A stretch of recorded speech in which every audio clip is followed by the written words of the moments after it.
Pesachim Daf. Today's email comes from David Levy from Woodmere. He writes, big fan of your share, been on board since early brachas, mostly on the app. Would love to do Zoom, but it's too late / early. We live in Woodmere, and I dive in Netzat to the Goodim for Rockaway. That's where I dive when I was a kid. The 6-minute drive is perfect to listen to your pre-share announcement. Then I learned the share before the Netz. Minyan begins. Perfect way to begin the day. He goes on. Kol Tov, David Levy from Woodmere. Thank you. Says the Mishnah. When I make a group on my Korban Pesach, each person needs to have at least a kazayis of meat. What constitutes meat? Says the Mishnah very simple. If it's something that's edible in an adult ox, it's considered meat when it comes to a sheep and a goat.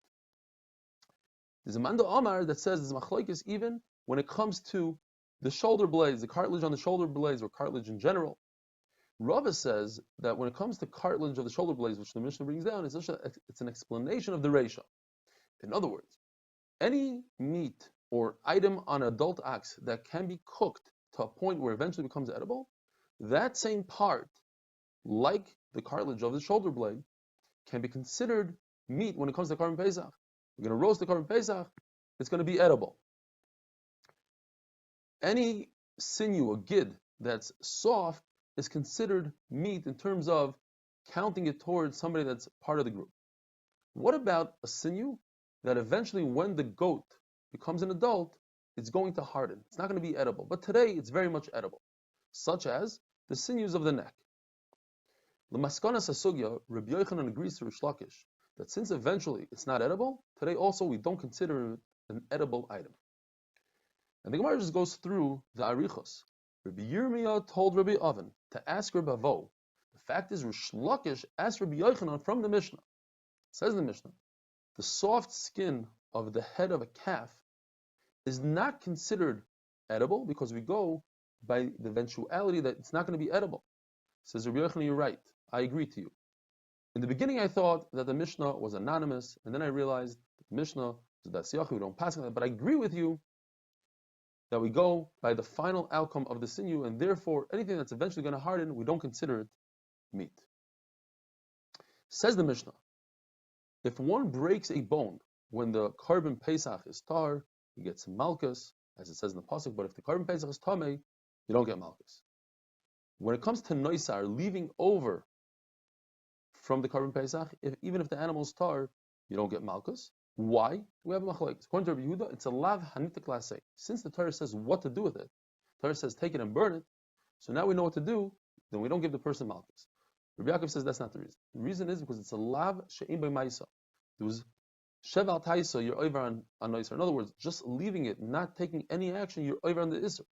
It's machlokes whether or not sheval taisa you get malchus or not. Rabbi Yaakov is of the opinion you don't get malchus. Rabbi Yehuda is of the opinion you do get malchus in sheval taisa. That's why he has to come up with another reason. Now, why is it that breaking a bone when the animal is tamei you are pater? According to the Tanakama, it's because the pasuk says boy. Etem loisishburu boy when it's kosher, not when it's possible. Rebbe says something very similar, but very, very different, as we were going to see. Rebbe says the pasuk is coming to say ye'achal when it's edible, when it's royal achila.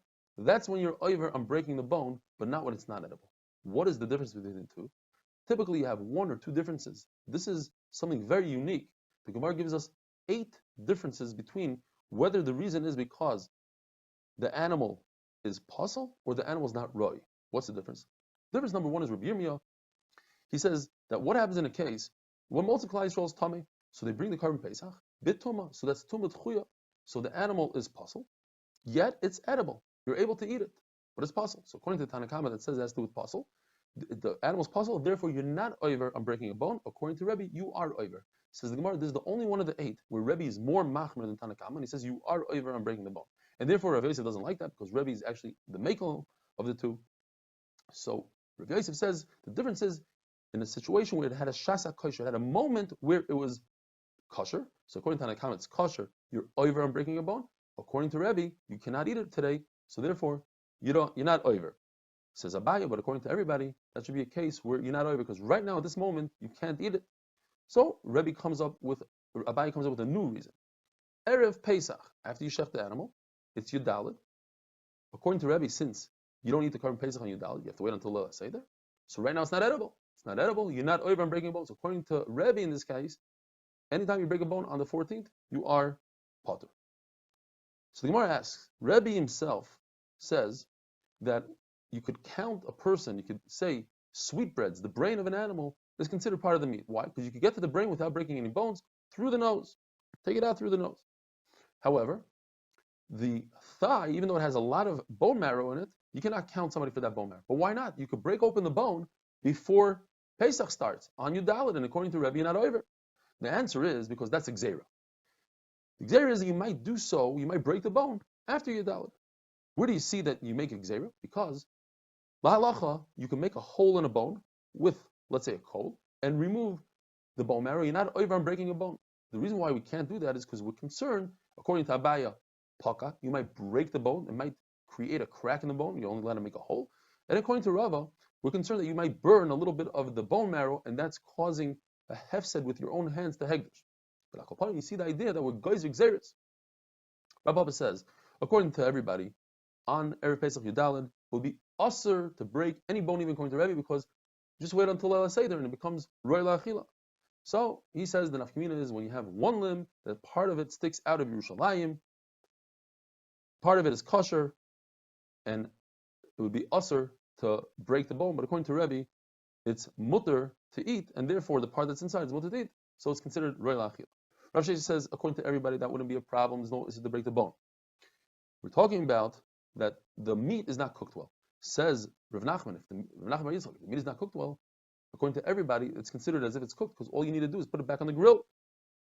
So he says, no, we're talking about the tail of the animal. Since it's only roy for the mizbeach, is that considered, according to Rebbe, that's not a problem because it's only for the mizbeach, it's not for human beings. Rav Ashi says, according to everybody, that's not usher because all it is, it's roy for the mizbeach.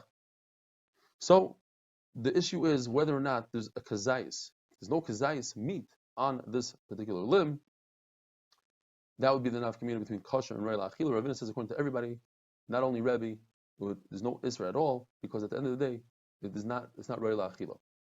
There's no shear here. So he says nafkamina would be what if you have a kazayis of meat, not where you're breaking it, on the limb, somewhere up the limb.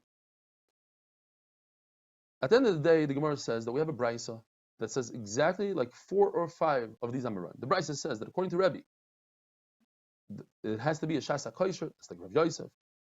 There's a shir achila, that's like Ravina or even Rav Ashi. It has to be roy mizbeach, not a tail, that's what Rav Nachman Yisrael was talking about. And it has to be shas achila, like Abayi said, not on the 14th, in order to be over the isser of breaking a bone. Have a wonderful day.